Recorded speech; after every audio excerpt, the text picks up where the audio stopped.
Narendra Modi India ഭരിക്കുമ്പോഴും ഡൽഹിയിൽ നിന്നുകൊണ്ട് India ഭരിക്കുമ്പോഴും Delhi union territory Aam Aadmi പാർട്ടിയാണ് ഭരണത്തിലിരുന്നത്. അങ്ങനെ ഇരിക്കുമ്പോൾ തങ്ങളുടെ മുഖ്യശത്രുവായിട്ട് ആം ആദ്മി പാർട്ടിയെ കണ്ടുകൊണ്ട് കോൺഗ്രസ് പ്രവർത്തിക്കാൻ തുടങ്ങി. ഇപ്പം ഏറ്റവും പുതിയ സംഭവവികാസം ഉണ്ടായി. ഒരു ഫാസ്റ്റ് ഫോർവേഡാണ്.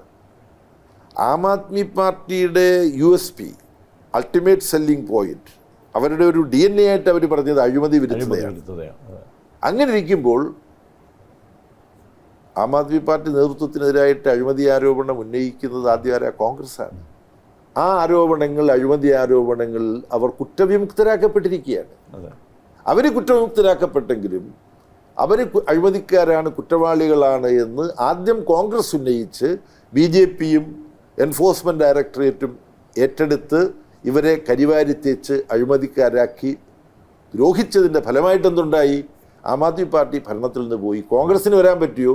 BJP അവിടെ വരികയും ചെയ്തു. ഇതുപോലുള്ള ഇരിക്കുന്ന കൊമ്പ് മുറിക്കുന്ന പ്രവർത്തനം കോൺഗ്രസ് പാർട്ടി നടത്തിക്കൂടാ. അതിപ്പോൾ ഡൽഹിയിൽ ചെയ്തത് അതുപോലെ കേരളത്തിൽ നടപ്പാവില്ലെങ്കിൽ പോലും കേരളത്തിൽ അവർ കൊണ്ടുവരികയാണ്.